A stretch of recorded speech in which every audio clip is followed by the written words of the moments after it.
Hey, friend. I'm going to give this just a sec. If you are watching the replay, slide it forward a little bit. We'll get started here in a second. And if you are listening on a podcast player on YouTube, tap the like 10, 15, 20, 30-second button to fast forward to when we are going to get started. I'm super stoked, slightly nervous, I'll be honest, about this particular topic, but I think it's really important. And I think July is a good time to be thinking about all these things, which is why I wanted to share them right now, especially given the current climate that we are in here in the United States. So a lot of this conversation will specifically apply to the US, given our current economic situation, we'll say.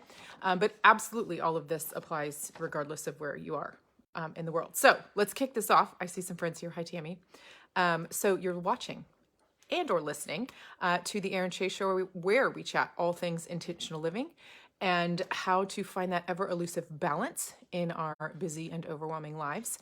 And I'm your host, Erin Chase. And today's focus is going to be pretty much on the word balance, although intentionality and balance, I think, go hand in hand because we have to be intentional with the way that we are balancing things. And what I want to talk about today is two things. I want to talk about inflation and I want to talk about shrinkflation. Raise your hand if you've ever heard of shrinkflation. I'm going to explain what it is in just a second. We're going to go over those two things and how we can fight against them. And the reason that this is so important is because we have to spend money on food every day. Because I don't know if you've noticed, we need to eat every day. And when we have food price inflation and when we have shrinkflation, it hits us, and it hits us quickly in our grocery dollars. And I'm going to just press the rewind button really quickly before we get into the 3 ways of how to fight this. And I'm going to unpack that for you here. There's also a link on the video to our blog post where you can read about this and download the free printables that I'm going to mention. I also just put it right there in the comments. So you can check that out later, bookmark it, save it, pin it, whatever. However you do that with your saving things you want to keep online. So inflation, I have absolutely no intention to talk about the politics or the economics of this. I think it's pretty undeniable that we are in definitely a temporary inflation situation, and who knows how long it'll last. I don't care how long it lasts. That's not what I'm here to talk about. I don't care what you think about all that either. What I care about is helping you manage through this. So Rewinding, $5 Dinners, the website was born out of as a result of the Great Recession of 2008. I actually started it right before that sort of hit the market here in the United States. And since then, it's been helping people spend less money on groceries ever since. And that's my goal. I want to help you spend less money on groceries. That's really hard to do when we have inflation and shrinkflation, okay? So overall, we've seen a small jump in baseline prices of food across most, I would say, sectors, most ingredient types that you're gonna find in the grocery store. A lot of times we'll see a seasonal or really targeted to a specific type of food, like all of a sudden the price of beef will just go up because there was a drought or something like that. This is not that kind of inflation. This is inflation across the board, okay? And I've read different statistics, so I'm not gonna name anything specific, but we're seeing anywhere between 2 and 5% inflation of food prices, again, across all the different areas or sections of the grocery store.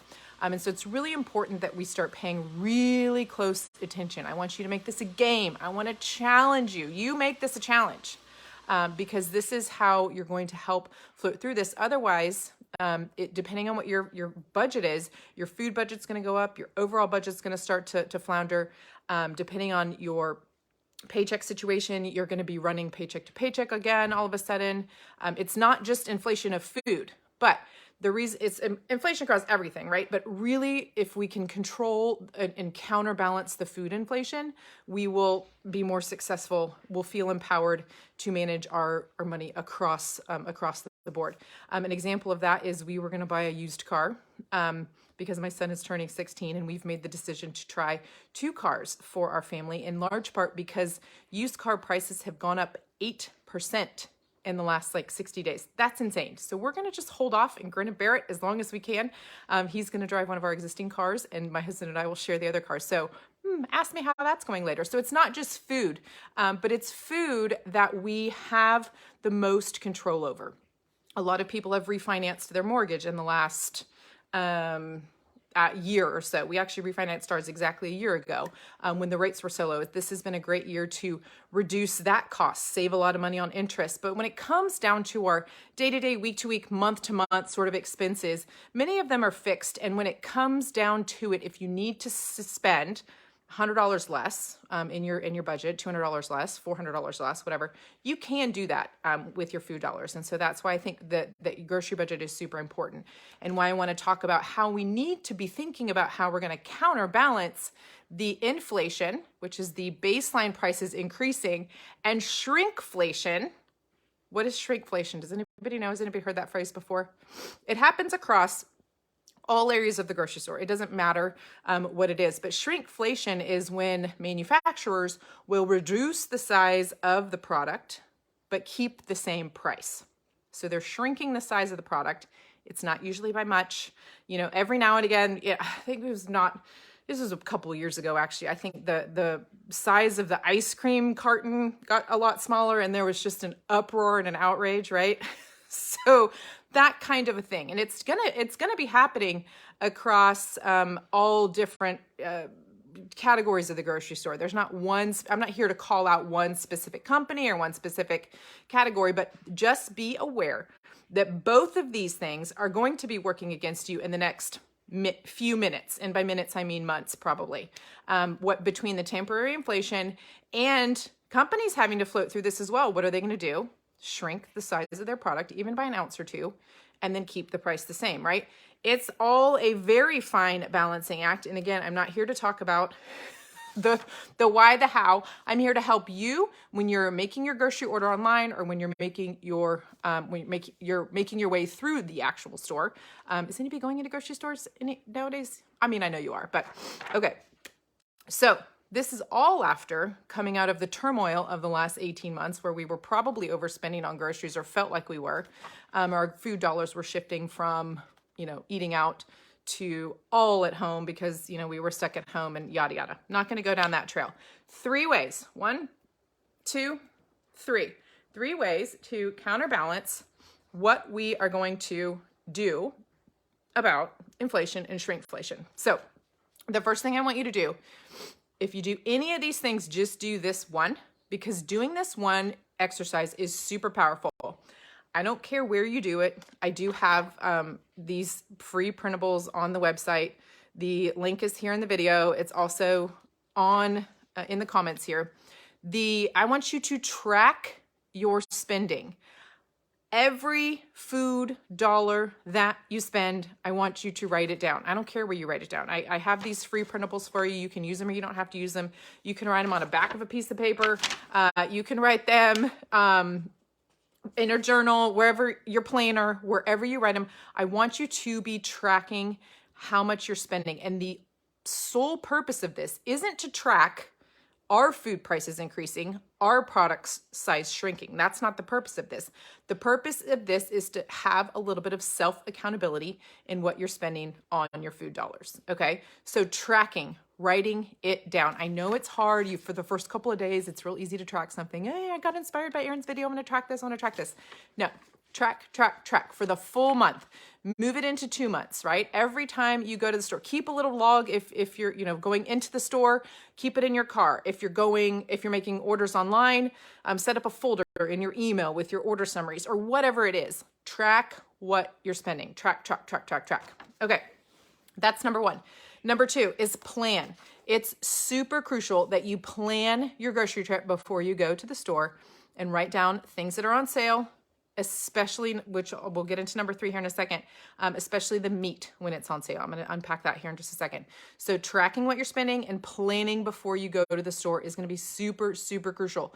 Make this a game. Like, you're going to start spending more money on food if you don't actively work to not spend as much money on food because of inflation. Like, there's no way around this other than to work against it. So this is my challenge for you, is to spend less by tracking and really planning what you are going to get at the store. If you see pastas on sale, get a couple extra boxes so you don't have to buy it when it's not on sale or it's new, higher inflation risen price in the future, right? Now, am I asking you to go stock up like a crazy hoarder? No, that's not what this is about. But this is about being smart with what's on sale at your store this week and next week and the following week and the following week, okay? So track and plan. What is on sale, grabbing those particular items from the store and stocking up at a reasonable amount only on ingredients that you know that you will eat. Third is meat, okay? Any meats that you see on sale, this is what you have to do. If you ever learn anything from me, I say this all the time. If you learn anything from me, let it be this. Get meat when it's on sale, turn it into a freezer meal, like that day or the next morning, okay? Get meat when it's on sale and turn it into freezer meals. And that's why I have a whole freezer cooking program, right? we actually designed that program so that if chicken was on sale, you could pick all chicken meals and turn 6 packages of chicken into 6 chicken freezer meals. Does that make sense? And so it's really important that you take advantage of the meat sales and turn it into freezer meals, because that's generally the most expensive part of any meal. And 2, you won't have to pay full price for the packages of chicken in 3 or 4 weeks when you need to make chicken again or you have chicken again on your menu, whatever the particular meal is, right?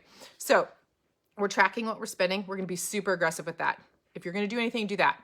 The second thing is we're planning specifically what we're eating and what we're getting that's on sale, that's advertised on sale at your store this week. And third is getting meat when it's on sale and then turning it into freezer meals. So let me do one quick example of what that would look like with chicken, because I know chicken's kind of a popular one. There's so many chicken freezer meals that are really fantastic. So let's say that boneless, skinless chicken breast is on sale for $2.29 a pound, maybe even $1.99 a pound. If those are not the sale prices in your area, whatever the price is in your area, that get it when it's on sale. Okay, we're still seeing $1.99 to $2.99 a pound where I live. So I would buy 6, maybe even 8, maybe even 10 meals worth of chicken, take it home, unpackage it all, put it into freezer meal bags, and then add other ingredients, some which I might already have in the pantry, and some which I might have added to my grocery order so that I could have meals ready. So I highly recommend taking the chicken out of the package into a bag with some simple sauces at the very least, right? Some taco seasoning and ranch seasoning. That's a great chicken ranch taco right there, or taco ranch chicken. Barbecue sauce even. Just the act of taking it out of the package and putting it into a bag with some other ingredients will make you much more likely to then cook that later, right? So if I freeze just barbecue sauce with chicken, I can grill that. I could put it in the slow cooker, shred it up for like barbecue chicken nachos or something like that. There's lots that you can do with this, right? So taco ranch chicken, barbecue chicken. We could do like diced tomatoes, taco seasoning, and frozen bell peppers and onions. That's going to be kind of like a fajita chicken that we could either do in a Dutch oven, we could do in the slow cooker, we could do in the Instant Pot. Tons of really great flavors right there. All of those ingredients are super cheap and super easy to grab with whatever other groceries that you have. So there's just 3 examples of meals that I could make kind of on the fly even with that I could put into the freezer using the chicken that I got on sale at the store. So I just want to outline how that works to give you a sense of what I mean when I say take meat and turn it into freezer meals. Same thing if beef, like beef chuck roast or beef shoulder roast, we'll still see that on sale for $2.99, maybe $3.49 a pound. When that's the case, I'll get 2 or 3 of those and add some other ingredients, carrots, baby potatoes, diced tomatoes, and maybe onions. And that's just a simple like slow cooker, Instant Pot roast type of meal, right? So just think really simple, but also easy to go from the grocery store packaging into kind of a freezer meal package. So then that'll make it really easy for you to cook it later on. Okay, super quick recap. Inflation, can't help it. Hope it's temporary. Pray it's temporary. Time will only tell there. Second is shrinkflation. That's where the sizes of products come slightly down. You usually don't even notice. And the price stays the same. And that's just the company's way of battling inflation. Okay, so, but it's super important that we're mindful of this, that we're aware of this, and that we're working to kind of counter it so that we don't see a 3 to 4 to 5% increase on our grocery spending. Okay, track, plan, and then get meat when it's on sale, and major bonus points if you can turn it into a freezer meal. All right.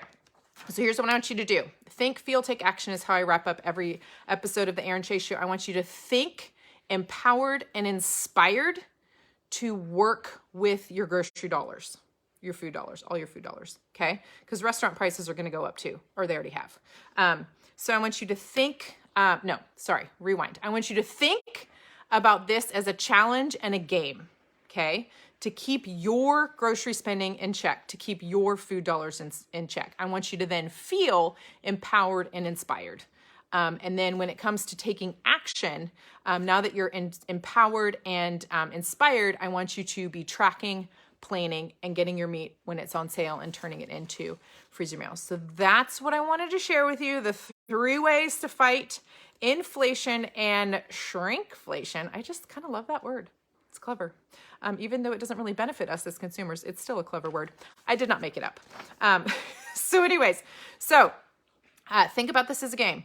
Feel empowered and inspired. Take action by tracking, planning, and getting meat when it's on sale and turning it into freezer meals. Okay, my friends, that's it for this episode of the Erin Chase Show. In the month of July, we are going to have 2 other kind of money-related episodes, and then we're going to start in August. We're going to start something fun and different and new. I can't wait to tell you more about that later. We're still working out all the details. If you are watching or listening to this, you can subscribe on a podcast player or on YouTube. Of course, you can subscribe for notifications here for Facebook Live. We go live on Tuesdays at 2 p.m. Central Time, and then the audio and video version show up on the podcast players and other video players, usually by Friday morning. So that is all for this episode of the Erin Chase Show. My friends, it's bye for now, and we'll talk again soon.